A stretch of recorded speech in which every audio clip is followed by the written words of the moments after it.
मुरादाबाद विकास प्राधिकरण की 141वीं बोर्ड बैठक मंगलवार को प्राधिकरण कार्यालय में संपन्न हुई। बैठक की अध्यक्षता मंडलायुक्त अंजनी कुमार सिंह ने की। बैठक में मुरादाबाद के सुनियोजित विकास और शहरी सुविधाओं के विस्तार को लेकर कई अहम प्रस्तावों पर विचार कर सर्वसम्मति से निर्णय लिया गया। बैठक में जिलाधिकारी मुरादाबाद की प्रतिनिधि ममता मालवीय, जिलाधिकारी अमरोहा की ओर से चंद्रकांता, प्राधिकरण के उपाध्यक्ष अनुभव सिंह, अपर नगर आयुक्त अतुल कुमार, जल निगम के अधीक्षण अभियंता MP सिंह, अपर निदेशक ब्रंग नारायण झा सहित बोर्ड सदस्य राजू कालरा, विकास जैन, राजकिशोर चौहान तथा अन्य प्राधिकरण अधिकारी मौजूद रहे।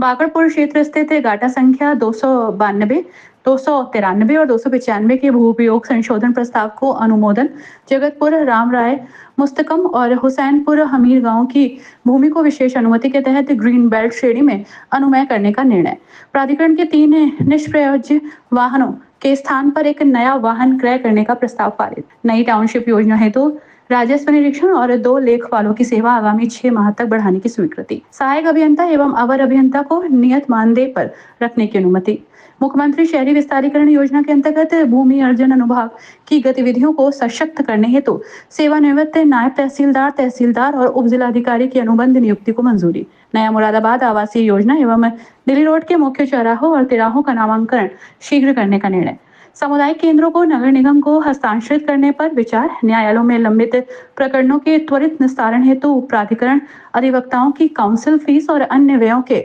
पुनर्निर्धारण पर सहमति, अध्यक्ष की अनुमति से रेरा के रजिस्टर्ड ब्रोकर को कमीशन के आधार पर संपत्ति विक्रय हेतु चयनित करने का प्रावधान सुनिश्चित किया गया। प्राधिकरण की नई वेबसाइट का शुभारंभ भी किया गया। साथ ही सारथी ऐप के माध्यम से घर बैठे किस्त जमा करने की सुविधा का प्रावधान किया गया।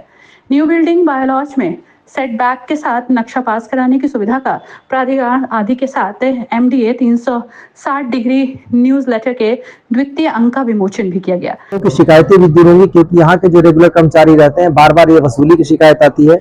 अगर कॉन्ट्रैक्ट बेसिस पर कोई एम्प्लॉई है और एक्सपर्ट है, अगर उसकी शिकायत आती है तो कॉन्ट्रेक्चुअल चूंकि होगा तुरंत उसको हम हटा भी सकते हैं जांच करके, कोई लंबी प्रक्रिया नहीं रहेगी। और दूसरी बात यह कि उससे ये उम्मीद रहेगी कि तकनीकी तौर पर हमें ज्यादा बेहतर सूचना दे सकेगा। आज इसी को दृष्टिगत रखते हुए हमने MDA की वेबसाइट भी लॉन्च की है और वो 1 सप्ताह बाद लोगों को सुलभ हो जाएगी। MDA की वेबसाइट पारदर्शिता के लिए खास तौर पर और लोगों की सुगमता के लिए, कोई भी कहीं पे भी बैठ के पैसे जमा करा सकेगा। अपने नक्शे का जो अगर उसने जमा किया है, जमा करने के साथ साथ उस नक्शे की क्या प्रोग्रेस है ये भी देख सकेगा, कमी क्या हुई ये भी कर सकेगा, दुरुस्त करके तुरंत दे सकेगा। एक तो काम में तेजी आएगी। दूसरे, अगर जैसे बार बार लोगों की शिकायत आती है कि एक रजिस्ट्री के लिए भी लोग दौड़ा रहे हैं, तो रजिस्ट्री के लिए भी वहां अप्लाई कर सकेगा और हम यहाँ पे बैठे बैठे देख सकेंगे कि किसी एक व्यक्ति को अपना कार्य पूरा करने में कितना समय लगा। ये वेबसाइट बताती रहेगी।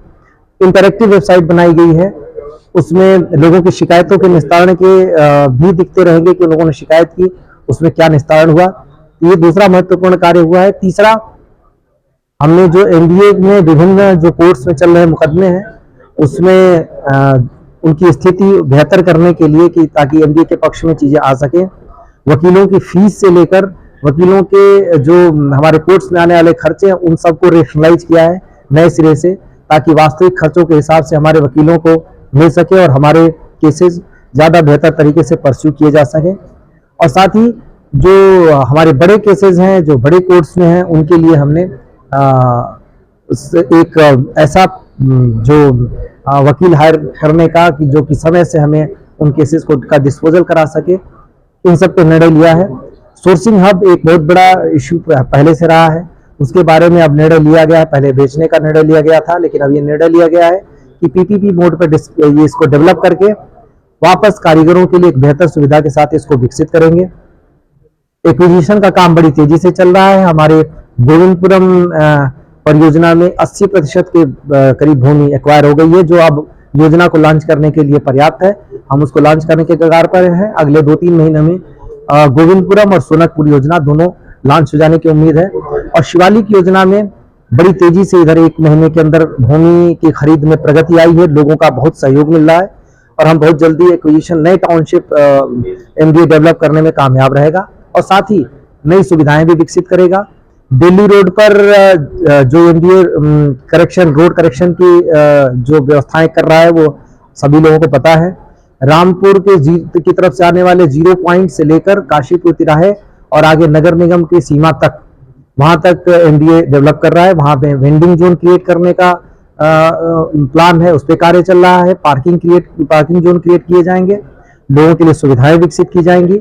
और हमारा जो उद्देश्य है, टारगेट है, ये है कि जितने भी वेंडर्स हैं जो सड़क के किनारे बैठते हैं, उनको हम कियोस्क दे सके सस्ते दर पर, बेहतर तरीके से, जिसके एक नॉमिनल रेट पर उनको हम वहां पे बसा सके।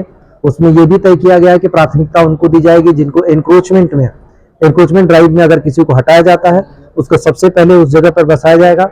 उसके बाद जो वहां के वेंडर्स होंगे उनकी, और जो वहां के रहने वाले लोग हैं इनकी, ट्रांसपेरेंट तरीके से उनको हम कियोस्क देंगे।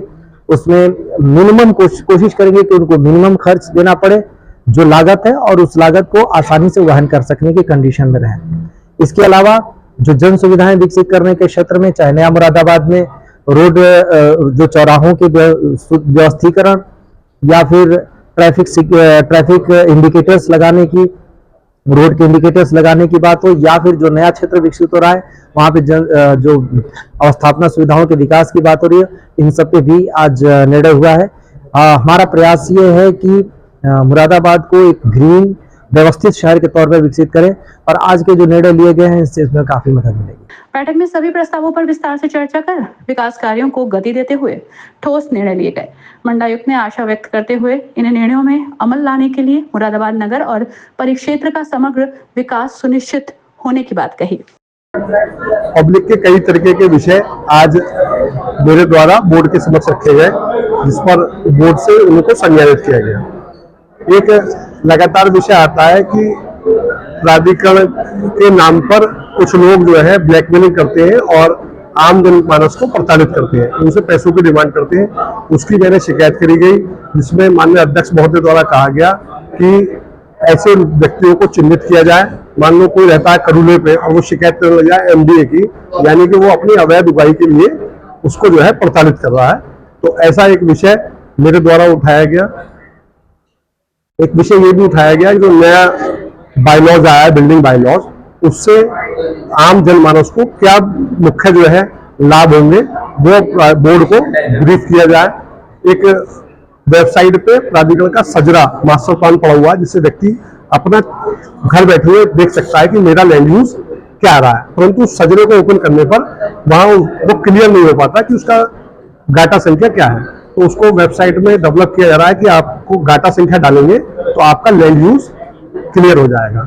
एक विषय शिवालिक योजना का था कि वहां पे जमीन की खरीदारी बहुत स्लो चल रही है, तो उसके लिए माननीय उपाध्यक्ष महोदय द्वारा अवगत कराया गया कि फर्स्ट मतलब जो है अभी तक खरीदारी स्लो थी, मगर अब अगले महीने से हमारी उसमें खरीदारी हर महीने 30 हेक्टेयर की, प्रत्येक महीने हम 30 हेक्टेयर की लगभग खरीदारी करेंगे और एक साल में उसकी संपूर्ण खरीदारी कर लेंगे। सोनकपुर योजना का विषय आया, गोविंदपुरम योजना की कब तक लॉन्च होगी, तो उसके लिए उन्होंने बताया है कि 3 महीने बाद, मतलब 3 से 4 महीने के अंदर दोनों योजनाएं हमारी आम जनमानस के लिए आ जाएंगी। इस प्रकार के कई सारे कर्मचारियों को विषय था कि इनका टीएडीए, अन्य प्राधिकरणों में दैनिक कर्मचारियों को भी टीएडीए मिलता है, यहाँ पर नहीं मिलता है, तो उसके लिए भी कहा है कि जिस दिन कोई योजना लॉन्च होगी उसी दिन से कर्मचारियों को भी टीएडीए देना प्रारंभ कर दिया जाएगा। और यहाँ चौराहों के नामकरण का विषय था नए मुरादाबाद के, तो उसमें नामकरण के साथ साथ मैंने चौराहों के नामकरण के साथ साथ कहा है कि जो प्रमुख 3-4 रोडें दिल्ली रोड से एंट्री करती है, उन रोडों का भी नामकरण हाथों हाथ कर दिया जाए, तो अगली बोर्ड में वो भी प्रस्तावित रहेगा। इस प्रकार आम जनमानस से जुड़े हुए कई विषय बोर्ड में उठाए गए, इसको बोर्ड के समक्ष मजबूती से रखें।